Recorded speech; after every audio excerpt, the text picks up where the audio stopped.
Bom, pessoal, no vídeo de hoje a gente vai continuar aí falando do livro do Milton Friedman, Capitalismo e Liberdade, né? Então, gente, o capítulo 3, ele trata aí do controle da moeda. Assim, a gente já viu aí, né, as funções do governo para Milton Friedman, onde que ele deveria entrar, onde ele não deveria entrar. Se você quer conferir, é só entrar aqui nesse vídeo que a gente explicou direitinho o que ele fala no capítulo 2 do livro. E agora o controle da moeda e a política monetária. Para que ela deve estar intervindo aí, né? Qual deve ser a função do governo nesse ambiente de política monetária. Bom, a gente sabe aí que o livro ele foi escrito na década de 60 e ele traz à tona ali a crise de 29, porque muita gente atribui a crise de 29, né, e os problemas da crise de 29 a uma instabilidade privada, né, das instituições privadas.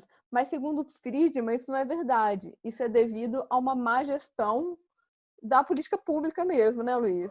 Thaís, o Friedman, inclusive, até as pessoas que são de esquerda reconhecem os trabalhos dele em economia monetária, em política monetária, em moeda, porque o livro Nobel dele de Economia, basicamente, em parte, por essa pesquisa, tá? Por quê? Se acreditou durante muito tempo que a quebra da Bolsa de 29 provocou a Grande Depressão nos Estados Unidos.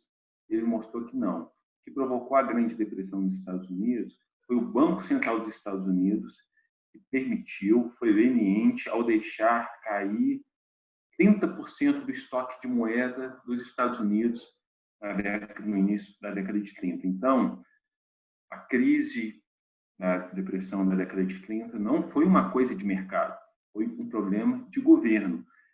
Inclusive, nesse capítulo, o Friedman deixa as suas dúvidas, muitas dúvidas, inclusive, sobre um banco central independente, porque, segundo ele, você dá muito poder para um banco central é perigoso, porque, por exemplo, eles provocaram uma das maiores depressões econômicas que já teve na história. Nessa linha, até vou colocar aqui, né, nada mais justo do que a gente colocar o próprio Milton Friedman falando o que ele acha que deveria ser o papel do Banco Central, né, o Fed, o Federal Reserve, que é o Banco Central dos Estados Unidos, se ele acha que deveria existir ou não. A gente sabe que o livro foi escrito na década de 60, essa entrevista o Friedman deu na década de 90, mas vamos ver o que ele fala um pouquinho.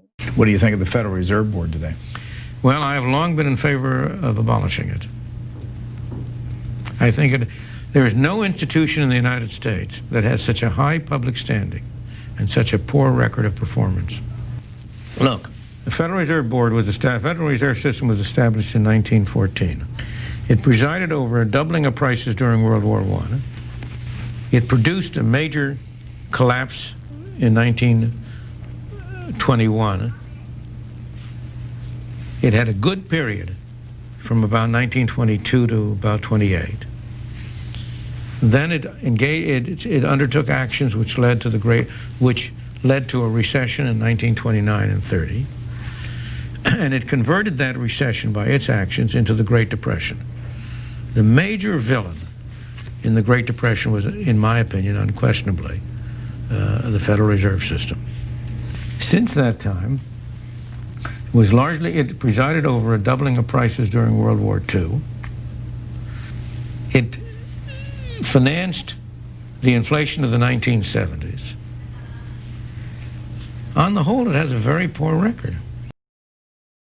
Bom, pessoal, aí a gente viu aí a opinião do Friedman, né? E aí no começo do capítulo ele fala, tô até com o Kindle aqui com o livro, ele fala que teriam duas visões para o controle da moeda, mas que na opinião dele nenhuma das duas visões que são defendidas aí são aceitáveis.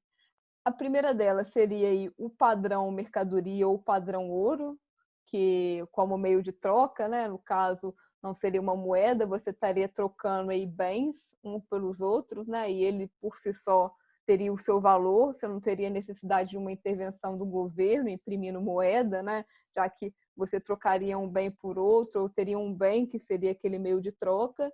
E a segunda delas seria a necessidade de adaptação ao imprevisto. O que seria isso? Seria um Banco Central independente que pudesse agir discricionariamente. Só que aí vem um problema dele ter muito poder. E a grande preocupação do liberal é você dar muito poder para alguma entidade que ela possa controlar e vir a tirar a liberdade dos indivíduos, né?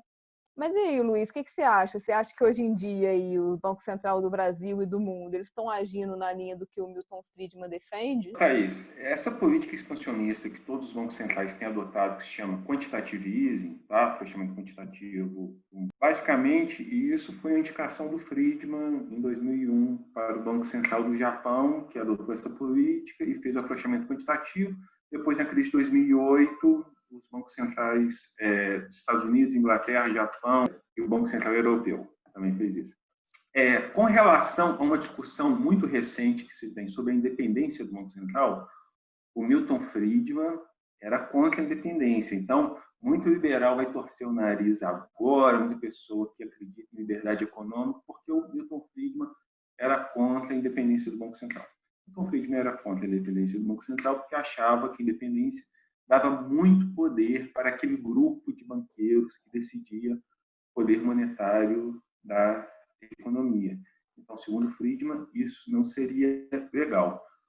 Ressaltando mais uma coisinha que foi apontada no vídeo que foi passado aí do Milton Friedman de abolir o Banco Central, muitos liberais às vezes se confundem da visão do Friedman com relação à visão, por exemplo, da escola austríaca com relação a abolir o Banco Central.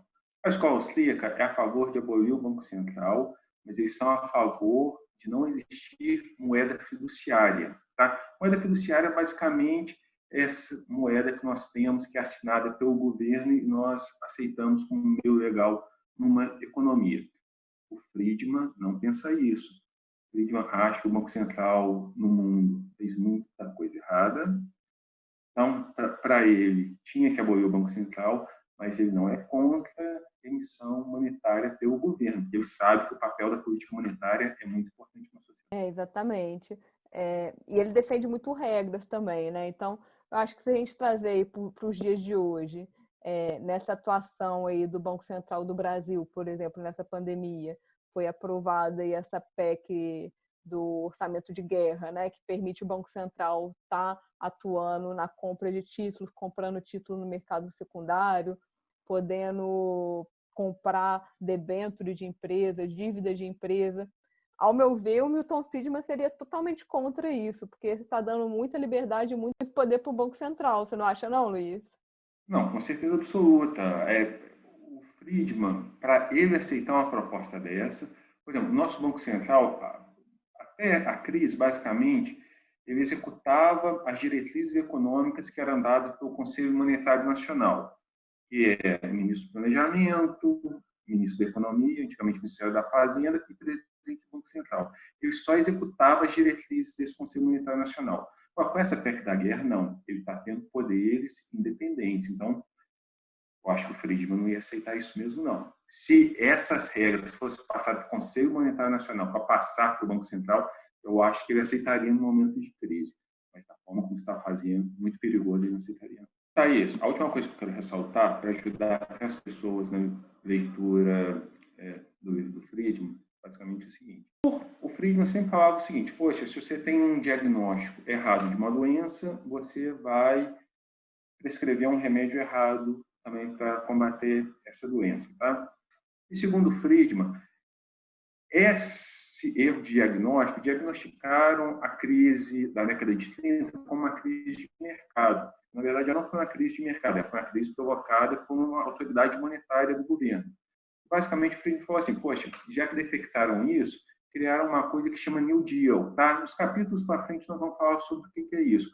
Mas era um programa de gastos do governo, permite regulação também do governo, que acabava com as liberdades das pessoas e permitiu com que o governo cada vez aumentasse o seu papel, e chegamos hoje nessa bagunça que nós estamos atualmente. Tá? Então, eu acho que é interessante as pessoas ponderarem que o New Deal foi uma política feita na década de 30, muito baseado nos conhecimentos de Keynes, tá? Por isso que os keynesianos adoram falar do New Deal.